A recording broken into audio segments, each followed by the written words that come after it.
How tall are you? Oh, God. You know, if the elevator's closing and I'm tired, I will let that door close. Not even for grandma? Nope. Okay, so you're a mouthfeel guy. Tacos, sushi. A mouthfeel guy? Has ever been a deal breaker in your past relationships?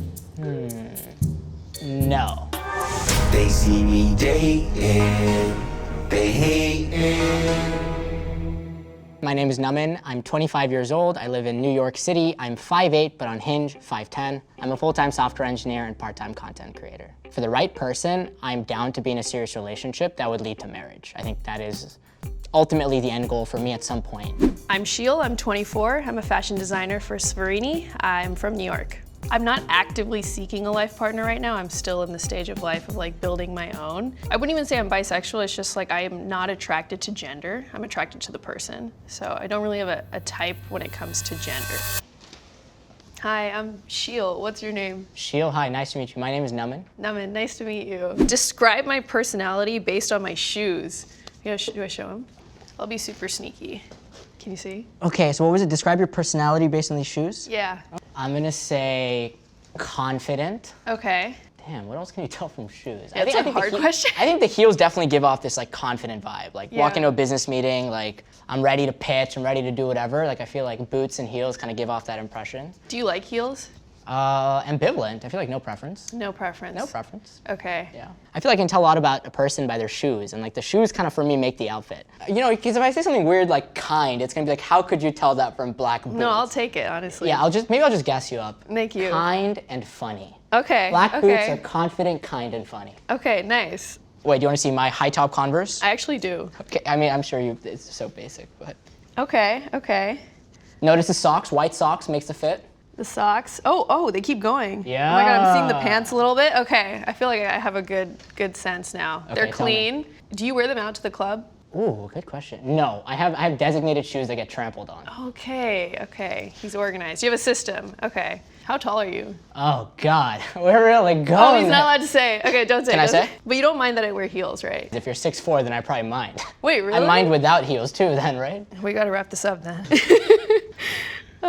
What do you do? I think you're in tech, also software engineer? I used to be ex-software engineer, so I quit last year to start my own fashion brand. So I'm a fashion designer now. Yes. Okay. But then you have to move to New York. Yeah, exactly. The fashion and SF is not giving. Walk me through that. Like you just one day, you were like, that's it, I'm quitting. Yeah, pretty much. I think I never really liked tech that much. I wasn't the most passionate about the space. And then I've always been a little bit more creative, so I was working on this in the shadows. Yeah. And then one day I just like quit and did it full time. That's awesome. But you like what you do. Tech is like fine, but I think over the past couple of years, I realized I'm much more creative than I thought I was. Okay. And that kind of started with, I started a YouTube channel in 2022. Oh, okay. And I was like, videography is so fun. I get to meet cool people. I get to get out of my comfort zone. I get to be one of those people in Washington Square Park, like ruining a stranger's day. And that just brings me intense anxiety. And that's just like, I don't know, I feel more alive doing that than I do writing code in a keyboard. Yes, 100%. If my employer's watching, love my job. Thank you for the benefits, appreciate it. YouTube, man. Okay, I also just started YouTube, so. Oh, really? We have a lot to talk about. Oh, okay, that's cool, that's cool. What, about fashion, I'm assuming? Yeah, kind of how I built the brand, is telling that story right now. Wait, what's it called? Svarini?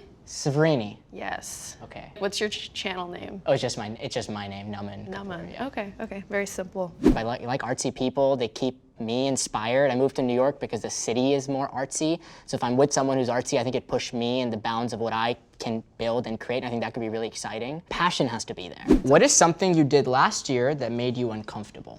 Oh, I do that all the time. Well, walking in New York Fashion Week was extremely uncomfortable. What does walking in mean? Like, it's a runway show for Svarini, but then at the end, as the designer, you have to walk. So you got to like walk in front of everyone? Yeah, and I'm usually behind the camera, like behind the scenes. So Sure. that was like, I have like I used to have like very bad social anxiety. Okay. And so like my face would twitch if I was ever in front of like a group of people. Ooh. So I just like locked my face and like blacked out and walked down the runway. But it was like really like the adrenaline kind of, I think I got addicted. It's like really fun to do things that make me uncomfortable now. What else? I feel most alive when I'm uncomfortable and doing Yeah. things that make me feel anxious. Yeah. And it's that kind of voice, if I ever feel to like, then I know I just have to do it. Like pushing through that feeling Yes. makes the day for me. I feel like you get a new perspective when you do things like that. And if I'm not doing that every day, then I feel like I'm just stagnating. I love that. Okay. What is your favorite Bollywood or Indian movie? 3, 2, 1. Three Bahubali Idiots. 2. Oh, that's a good one. Wait, sorry, what did you say? Bahubali 2. Oh, okay. That's a good movie. The one with the ghost, right? You've seen it. Wait, the one with what? The ghost? The ghost. No? Is there a ghost? No, there's no. I've seen it so many times. There's no ghost. Okay, there's no ghost. I'm thinking of some other one then. Oh, okay. 3 Idiots is a classic. I've seen that. I watch that movie once a year. Once a year. Yeah, my favorite Bollywood song is also from that movie. How does it go? Oh, no, it's not. No, totally is not. Do you know the song Hai Janu? No, can you sing it? Okay, it's gonna be really bad. That's okay. But the melody is na na na na na na na na na na na na na Sounds good. na na na na na na. You have a good voice. Oh, thank you. Are you romantic? I think so. I mean, for the right person. You sound romantic. For the right person, being romantic is very easy. Yeah. But for anybody else, it feels like a chore. Do you have a type? I think I usually gravitate towards brown girls. Okay. It just happens to be that I've only dated brown girls. Okay. I used to date introverts, and I think I realized after a couple of them that I get bored. They're like really nice, they humble me, and sometimes they pull me back when I need to be pulled. But, Okay. But oftentimes I feel sometimes like just restricted. You know, like all relationships are compromised, but sometimes if you're compromised too much, then it feels like a chore. No, 100%. And so I think someone is just like kind of already there. And so I Yes. think I'm excited to potentially try someone who's more energetic, extroverted, like kind of degenerate energy. Degenerate. Are you a degenerate? I mean, I'm a degenerate with the right people. What does that mean? I'm not someone people are meh with. You either love me or you hate me, and I think it's just a much better way to live life. Snaps to all of that. I resonate. Has sex ever been a deal breaker in your past relationships? Explain. No, I don't think so. I think sex can be a deal breaker in a relationship, but if you're with someone who's open-minded, who's willing to listen, if you can talk, if you feel comfortable speaking how you're feeling, there is no body out there that can't do or be like what you want it to be. Like, you guys can figure it out together. I think when it becomes a problem is when you feel nervous to talk about it, or you're not sure, then you get in your head, and then it just kind of snowballs. Yeah, I think it has been a deal breaker in the past because of the lack of communication and open-mindedness. I think someone that makes you feel comfortable is huge. Yeah. I haven't had to deal with this in like the last 3 or 4 years, but I think like when you're younger, Yeah. it's like everyone's just figuring it out. And I think like already maybe South Asian culture attaches certain stigmas towards sex. Yeah. So it's like already as a girl, you kind of feel a little bit like maybe shameful around it. So it's like harder to communicate. Yeah. Like you said, like if you're open-minded and you can communicate and you create a safe space. Yeah. Yeah. There's nothing you can't get past. Facts. What are your 3 toxic traits? I think one potential toxic trait is I get bored easily. Okay. And I feel like I need a lot of stimuli, and that's like, I can provide it to myself, but the people I keep around me, like I hope they give me some of that energy back. Okay. Because it gets exhausting if it's just me, myself, and I. I feel like sometimes I don't do what's socially acceptable. I said this the other day, but like, you know, if the elevator's closing and I'm tired, I will let that door close. You know, it doesn't matter if grandma's coming, like that door is closing. Not even for grandma. Nope. Because Okay. she's gonna take more time. You gotta wait for If grandma. it was a child, maybe fine, because he's faster. What? But no, yeah, that door is closing. Or if I get in and then a bunch of people get in and then all their floors are below mine, I will get out the elevator and take the next one. Okay. You seem like a meat eater. I do eat meat. Well, yeah, we'll give that away. My aggressive energy. You're KBBQ. Okay, that. Yeah. reasonable. I'm a pescatarian, so I don't eat meat. I only eat fish. Got it. Wait, why is that toxic? Because like no food options? Well, it might be toxic for you, because I'm not gonna be eating, Korean barbecue with you. But you like sushi. I love sushi. Sushi is my favorite food. Okay. Wait, really? Yeah. Sushi's so If good. you ever ask like what is a food you could eat 3 times a day for the rest of your life, it'd be hard between tacos and sushi, but I think sushi's just healthier, so I'd say sushi. Okay, so you're a mouthfeel guy. Tacos, A sushi. mouthfeel guy? They have good mouthfeel. That's the overlap there. Oh, I've never thought about it like that. Oh, what is something embarrassing about you? I rewatch the Twilight movies every year. That's embarrassing. It's very embarrassing. It's just like by myself when I'm like really in the hole, that'll bring me out of it. And Really? Edward and Jacob do that for you? Edward, only Edward. Jacob's Only- a little toxic looking back. Maturity is realizing Jacob. If you went to therapy, I think they could diagnose bring the beginning of your toxic men traits to Edward. Yeah. Wait, what? Yeah. Is this Edward slander? He's not the best. I don't know. He's not the best. Well, the movie Edward's pretty perfect. Well, I think like the defining moment is like when I was in a freshman year math class and I like bent over to pick up a pencil while we were taking a test and I farted really loudly and everyone heard and there's just like you can't come back from that. You know what I Wow, mean? that's respect. The fact that you said that, that's respect. Yeah, I wasn't gonna say it, but like it was so long ago, you know, it's fine. Freshman year of college? Freshman year of high school. Oh, high school, It okay. still haunts me. Damn. What about you? I can't really cook. Okay. I cook like 2 things, Okay. and then I just eat. Okay.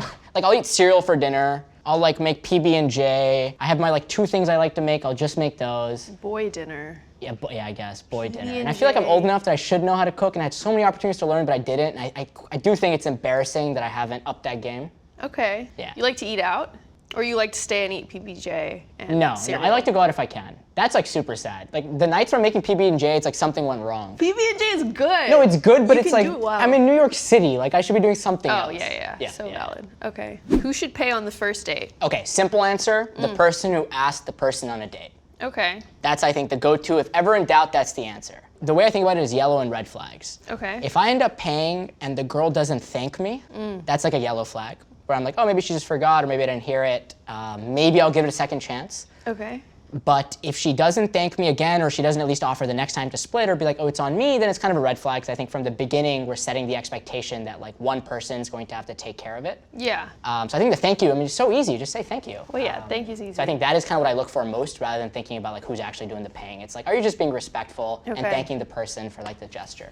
Okay, POV, we go on a date. Yeah. And I try to pay. What are you gonna do? So again, body language, social cues. It's like, how hard are you trying? Was it kind of like a, like kind of like nimbly going into the wallet? Was like an actual effort? No, I'm like grabbing the bill. I'm pulling out my wallet. you're like, pull- what are okay. you gonna do? I'll be like, hey, no, I'm happy to take care of this. And if you're like, no, I got it, I'll be like, all right, cool, the next one's on me. You're just gonna fold like that? I'm gonna say next one's on me. And then the next one, like, if I try to pay, you're just No, that's when we get smooth, because I know you're gonna pull it away. Yeah. I'll like go to the restroom, or I'll go up to the waiter and be like, yo, like give him a card. Okay. He'll take it and they'll come, and then you'll be surprised, and I'll sign, and it'll be like super boss move. Okay, but then the next day, what if I call ahead and put my card down? What are you gonna do? Damn, see, I didn't think about that. Then I'm gonna have to like put the card down with the res or something.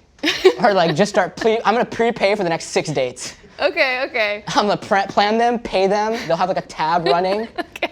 and they'll just reject your card. All right, I like it. It sounds fun. Yeah. I do think like men should pay on the first date. I Okay. think the woman has done enough. You know, she got ready. She like fought through life. She's sitting in front of you. Just like pay for the first date. How many relationships do you think I've had? It sounds like you know what you want and what you don't like. So I'm gonna guess relationships 3. 3 relationships. That's correct. Yeah, because it doesn't sound like you have time for more than Wow, I'm very impressed. that. Okay, nice. 3 relationships. Can you tell me about your last one? My last relationship was over COVID, started in 2020, ended in 2022. Okay. And because it was COVID, it felt really accelerated. I was at home, and so it was really nice to kind of find someone. We matched on Hinge. Nice. She was really nice, very intellectual, like ambitious, smart, and I think most importantly, just very empathetic. Yeah. And I think at that point in my life, I lacked empathy for sure. Okay. I was like very selfish. I didn't care that much about other people, not like in a bad way. It's not even like I didn't have time. It just didn't cross my mind. It was like I was just concerned with me, my friends, and my family. And I think the hard thing, the one learning for me was I was so obsessed with being with a good person that I forgot that you have to be with the right person. And the way I explained that is that she was so kind. Like if I made a pro-cons list, like literally no cons. Everything made sense, it checked out, but some part of me just wasn't feeling it at some point. The spark wasn't there. Yeah, the spark wasn't there, and I was so scared to give up someone so good, because I was like, maybe I'll never find someone so kind, empathetic, giving. And I realized, like, honestly, the biggest learning was maybe I'll find someone who's less kind but better fit for me, and that's okay. Nice. And then I think the med school was out of her control, but definitely added a layer of complexity where there was so much up in the air. There was so much she couldn't do. Where was she gonna go to residency? Was I gonna follow her? Was she gonna sacrifice for me? Was she gonna come to New York and go to a hospital she doesn't want for me? And I wasn't comfortable letting her sacrifice a career for me. No. Because if it ever ended, I knew she would regret it, and I didn't want to be the reason she felt resentment. Yeah, it sounds like you guys were at a crossroads post-COVID. Yeah. So just went in separate directions. Exactly. And so when it ended, I moved to New York. I started living the life I wanted to, and I definitely don't look back. I think it was the right decision for me. Nice. Okay, that's good. So you guys are friends now. No. So I have very specific rules when it comes to a lot of things in my life, right or wrong, but I follow them to a T, and one of them is I'm not friends with any of my exes. I don't do contact, I don't reach out, no happy birthdays. I get it, like, you know, you're friends, you can be friendly, but I have friends, I have other friends, and they don't cause me any pain. Damn, that got serious. Yeah. This is that last one. All right, are you ready? I'm ready. Can you speak your mother tongue? If so, give me a compliment in that language. I can speak fluent Telugu.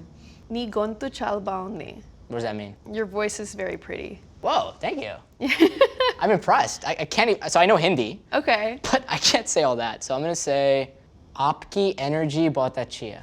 Bahut achhi hai. But see, I don't know the word for energy in Hindi. I don't know how to say that. But everything else was Hindi. I would have said like, you're very pretty, but then the classic is like, how could you tell that? I'm behind a curtain. So I was like, let's just go with the energy. Fair enough. You could say it. I'll still take it. Okay, that one I can say fully in Hindi. Aap bahut sundar ho. Bahut sundar hai. Yeah, nice. Aap bahut sundar.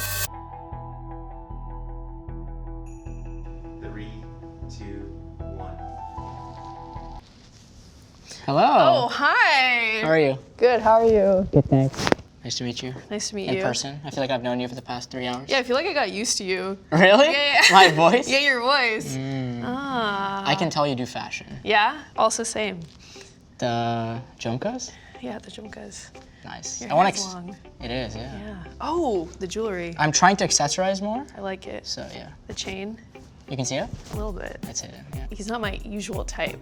Like I felt like I was towering over him, and I like a man that makes me feel like more feminine, you know? I am quite traditional where I'm not sure if I can seriously date someone who is taller than me. And she was quite a bit taller than me. So I think that would just be a little bit tough. Like in terms of physical type, I think that one does matter to me a little bit. Yes, I would go on a second date with Namanh. I would not go on a second date with Sheel. I don't know if it's a romantic connection, so I definitely go out for drinks as friends. I think she does really creative things. She's in fashion. I make YouTube videos. She's trying to make YouTube videos. I think we definitely bond a lot of that stuff. Even if you're shorter than me, usually you're a lot stronger than me, because then you can kind of throw me around, but I don't think you can do that. So I feel like I could throw him around, so, which could be fun. Maybe we would be compatible as friends. Maybe that's what that is, which is sad, you know, I wanted it to work. They see me dating, they hating.